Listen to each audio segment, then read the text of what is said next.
कूर्म अवतार की कथा भारतीय पौराणिक कथाओं में एक महत्वपूर्ण घटना है, जिसमें भगवान विष्णु ने कूर्म अर्थात कछुए का रूप धारण करके समुद्र मंथन में देवताओं की सहायता की।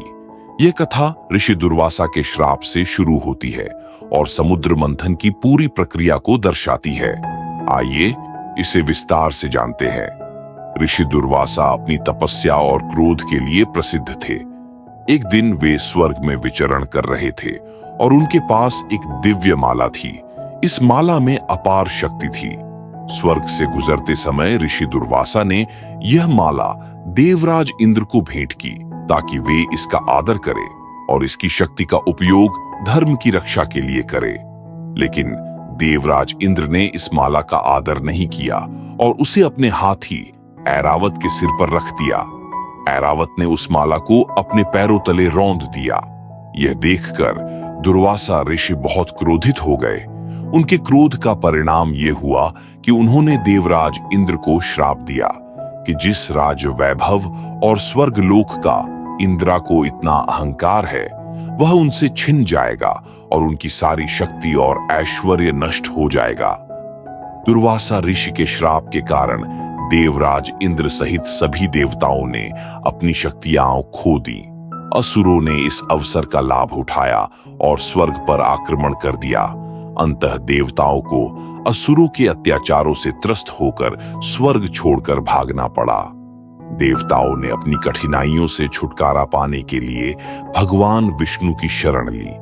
भगवान विष्णु ने उनकी प्रार्थनाओं को सुनकर समुद्र मंथन का सुझाव दिया और कहा कि समुद्र मंथन से अमृत की प्राप्ति होगी, जो देवताओं को पुनः शक्तिशाली बना देगा। भगवान विष्णु ने देवताओं को बताया कि इस कार्य को पूर्ण करने के लिए असुरों और दैत्यों की भी सहायता लेनी पड़ेगी और उनकी सहायता के बिना यह कार्य संभव नहीं होगा। इस पर देवताओं ने भगवान विष्णु से पूछा कि हे प्रभु, असुर और दैत्य समुद्र मंथन में हमारी सहायता क्यों करेंगे?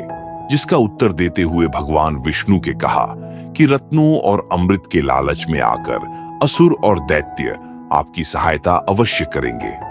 समुद्र मंथन के लिए मंदार पर्वत को मथानी और वासुकी नाग को रस्सी के रूप में चुना गया। देवता और असुर दोनों ने मिलकर मंथन की तैयारी की, लेकिन जब मंथन प्रारंभ हुआ तो पर्वत के नीचे कोई स्थिर और अडिग आधार न होने के कारण पर्वत समुद्र में डूबने लगा।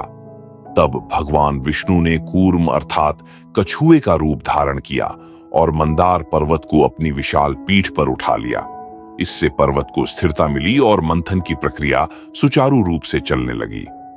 समुद्र मंथन से कई दिव्य वस्तुएं और रत्न निकले, जिनमें प्रमुख हैं कामधेनु गाय अर्थात इच्छित वस्तु देने वाली गाय, उच्चैश्रवा घोड़ा अर्थात स्वर्गीय घोड़ा, देवराज इंद्र का दिव्य हाथी ऐरावत, भगवान विष्णु की आभा बढ़ाने वाला रत्न कौस्तुभ मणि, इच्छाएं पूर्ण करने वाला वृक्ष कल्प वृक्ष, स्वर्ग की अप्सरा रंभा, धन और समृद्धि की देवी लक्ष्मी, जिन्होंने भगवान विष्णु से विवाह किया, हलाहल विष, जिसे भगवान शिव ने अपने कंठ में धारण कर लिया, जिससे उनका कंठ नीला हो गया और वे नीलकंठ कहलाए। अंततः मंथन से अमृत कलश निकला। अमृत को देखकर असुरों ने उसे छीनने की कोशिश की। तब भगवान विष्णु ने मोहिनी का रूप धारण किया, जो अत्यंत आकर्षक और सुंदर थी। मोहिनी ने असुरों को मोहित कर दिया और उनसे अमृत का कलश ले लिया और चालाकी से देवताओं में वितरित कर दिया। अमृत पाकर देवताओं ने अपनी खोई हुई शक्तियां पुनः प्राप्त कर ली और असुरों पर विजय प्राप्त की। इस प्रकार कूर्म अवतार में भगवान विष्णु ने देवताओं की सहायता कर धर्म की रक्षा की। कूर्म अवतार की कथा हमें यह सिखाती है कि भगवान विष्णु हमेशा अपने भक्तों और धर्म की रक्षा के लिए उपस्थित रहते हैं, चाहे परिस्थिति कितनी भी कठिन क्यों न हो। परंतु कूर्म अवतार की कहानी में गहरे अर्थ है, जो आध्यात्मिक स्तर पर लोगों से जुड़ते हैं। कछुआ दृढ़ता से मंदार पर्वत को थामे हुए हमें दिखाता है कि कठिनाइयों का सामना करते समय स्थिर और प्रतिबद्ध रहना कितना महत्वपूर्ण है। कठिन परिस्थितियों को सहने की कूर्म की क्षमता धर्म के विचार का प्रतिनिधित्व करती है, जिसका अर्थ है सही काम करना। यह हमें सिखाता है कि हमारी आंतरिक शक्ति एक लंगर की तरह हो सकती है, जो जीवन में तूफान आने पर हमें स्थिर रखती है। ब्रह्मांडीय महासागर की हलचल एक बड़े चक्र की तरह है, जो दर्शाती है कि सृष्टि कैसे काम करती है। यह हमें बताता है कि जैसे जैसे हम अधिक समझने और अपने आप को खोजने की कोशिश करेंगे, हम चुनौतियों का सामना करेंगे और बदलावों से गुजरेंगे। जब देवी लक्ष्मी बाहर आती है, तो वह हमें सिखाती है कि असली धन और समृद्धि केवल धन से नहीं, बल्कि आध्यात्मिक ज्ञान रखने और सही काम करने से आती है। यह कथा हमें याद दिलाता है कि हमारी सच्ची समृद्धि आंतरिक समझ और अच्छे काम करने की नींव से आती है। भगवान विष्णु के दिव्य कछुए के रूप में मंदार पर्वत को थामे हुए कूर्म अवतार की कहानी केवल एक मिथक से परे है। यह हमें स्थायी सबक सिखाती है।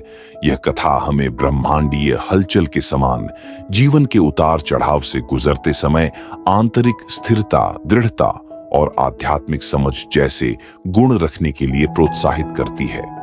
हम आशा करते हैं कि आपको आज की वीडियो पसंद आई होगी। ऐसी और वीडियोस देखने के लिए डिस्क्रिप्शन में दिए गए लिंक्स पर क्लिक करें और चैनल को सब्सक्राइब करें।